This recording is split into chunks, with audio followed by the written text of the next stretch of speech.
Moj rodni grad se nalazi na ušću reke Volge u Kaspijsko jezero. Zove se Astrahan.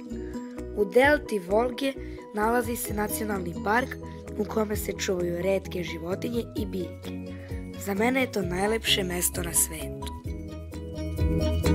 Desna obala Volge uvek je visoka kao stena, a leva je uvek niska. Karavani kamila su prolazili kroz ovo mesto po velikom svilenom putu. Vidite ovo arheološko nalazište.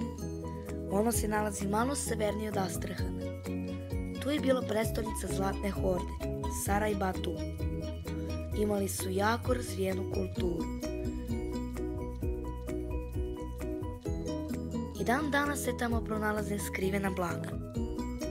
Za vreme vladavine ruskog cara Ivana Groznog, Astrahansko hanstvo je bilo pripojno ka Ruskom carstvu. Strelci Ivana Groznog bili su poslati da sagrade tvrđavu, da bi ojačali novu južnu granicu Ruskog carstva. 1558. godine na levoj obali Volge se uzdignuo drveni Kremlj, od kog je počelo postojanje grada Astrahana. 11 godina kasnije, posle napada krimsko-turskih osvajača, koji je bio izdržan, bilo je rešeno da se sagradi nova. Ste znali da je u zidovima ove tvrđave umesto cementa korišćen belanac.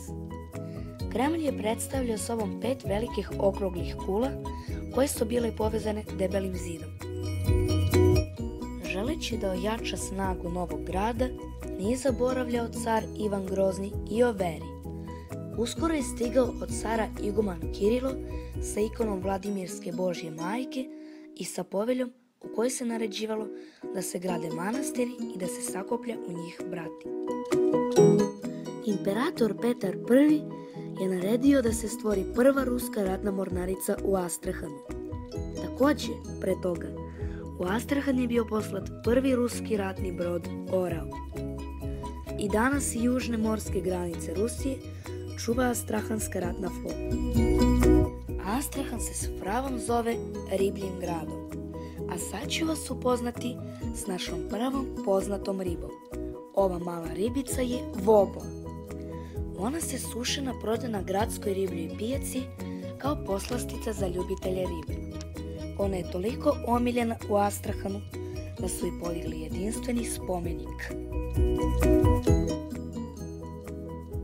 Druga poznata riba je jesetra, a ovo je njena sestra, beluga.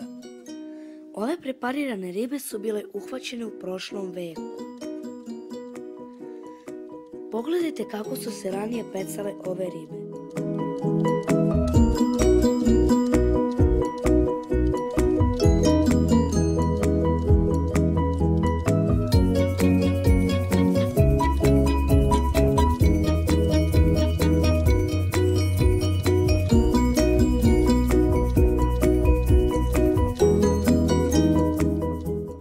Kavijar iz ovako ogromnih riba su dobijali u ogromnim količinama i skladištili u burad, a posle kavijar stavljali u metalne kutije od 1 kilograma. Nažalost, u današnje vreme kavijara je skoro nestalo. U Astrahanu svi vole da pecaju, i muškarci i žene. I deca u slobodno vreme radije pecaju nego igraju igrice. U mom ribljim gradu pecaju čak i mačke, naročito u suto. Gle, ali ovaj ne liči na mačku. Ponekad neke dobre mačke povedu sa sobom na večernje pecanje i gazdu. Astrahan se zove Južnom Venecijom jer je sva ispresecan vodenim kanalima. U prošlim stolećima građani Astrahana su se kretali u čamcima po kanalima. I sada ljudi svo svoje slobodno vreme vole da provode na vodi.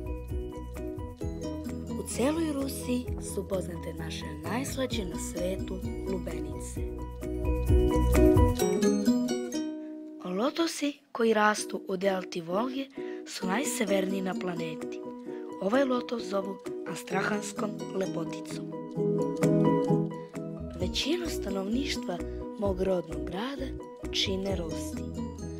Oni su potomci doseljenika iz centralne Rusije, strelaca, zanatlija, trgovaca koji su sa sobom donijeli pravoslavlje i sa visokih kupola crkava začuo se blagovest.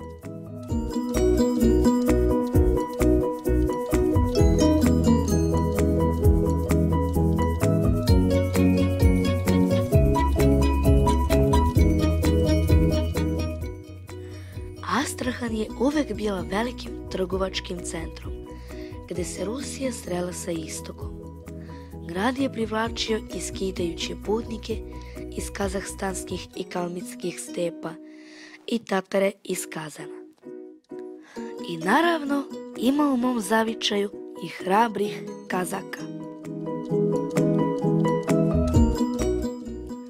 Город древний, златоглавый, тень веков лежит на нем, и простой, и величавый, с белокаменным Кремлем, южным солнцем прокаленный, под небесной бирюзой, весь зеленый, оплетенный виноградной лозой.